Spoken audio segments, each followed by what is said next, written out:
Now, some of the world's tallest turbines are to be built in Ireland to supply power to millions of homes in the UK.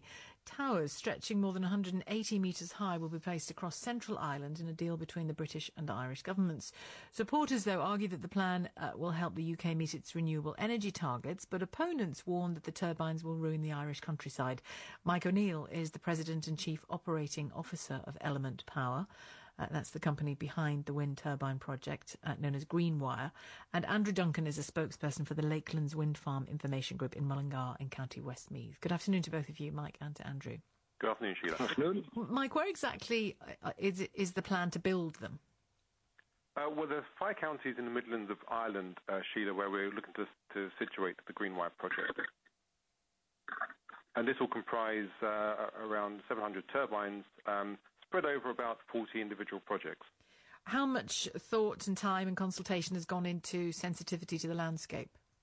Sure, a huge amount. We take wind farm development very seriously. We're one of the most experienced wind farm development companies in the world. We have one of the most experienced teams on the ground in Ireland. We've engaged with local communities, all stakeholders from a very early stage. We fully respect the very stringent planning process that projects of this nature go through in the Irish countryside, and we're looking to site our turbines in areas that have been designated for wind farms, which are away from environmentally sensitive areas. We're very experienced developers. We've been doing this for many, many years. And we take what we do very, very seriously. Andrew, how do you feel about that? Andrew Duncan. I've just listened to Mike there saying that they've engaged in dialogue with the local communities. I just maybe he might elaborate, because there's been no dialogue with the residents of the communities where the farms are proposed.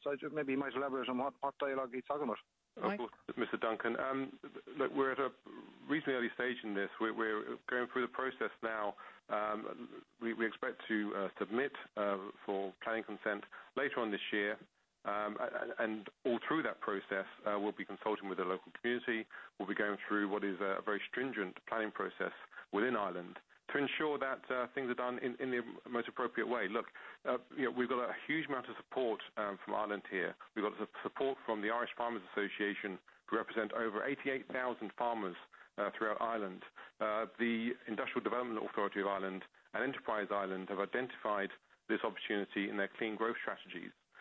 This is something which is very supported from the communities in Ireland that we've engaged with. We will continue. I think Andrew's question was about the communities that he doesn't think you have engaged with. Well, that community is ongoing, and it certainly hasn't stopped.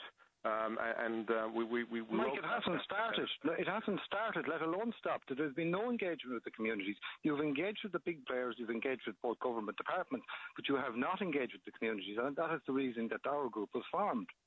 Oh, Mr. Duncan, we're obviously in the process of entering into agreements with local landowners. Part of that has been getting the support from the Irish Farmers Association, because a lot of this will be upon Irish farming land.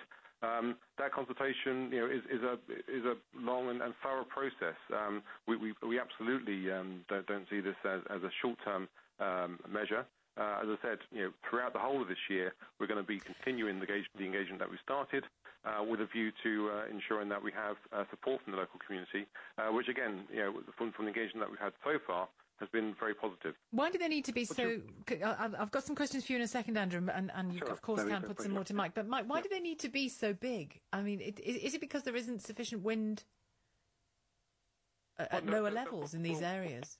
The wind technology, Sheila, has advanced tremendously over the last few years. And that's really important, because as an industry, it's important that we bring down the cost of renewable energy. Is now very competitive with conventional energy.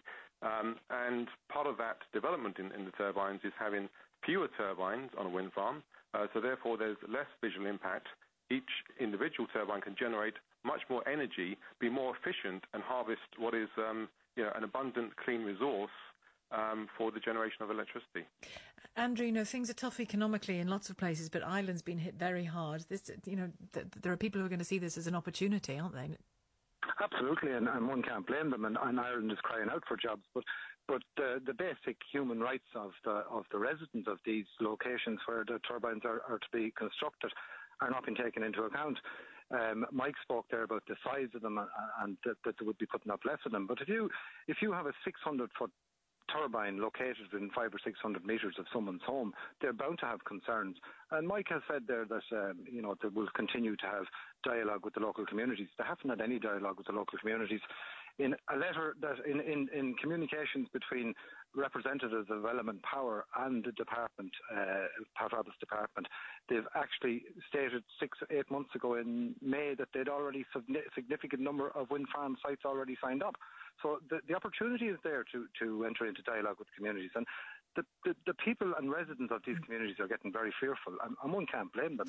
This seems to be imposed on them, and they're very frustrated that they have no voice. OK, thank you to both of you. Andrew Duncan, who's a spokesperson for the Lakelands Wind Farm Information Group, that's in Mullingar in County Westmeath, and Mike O'Neill is President and Chief Operating Officer of Element Power. That's the company behind this wind turbine project, which is known as GreenWire.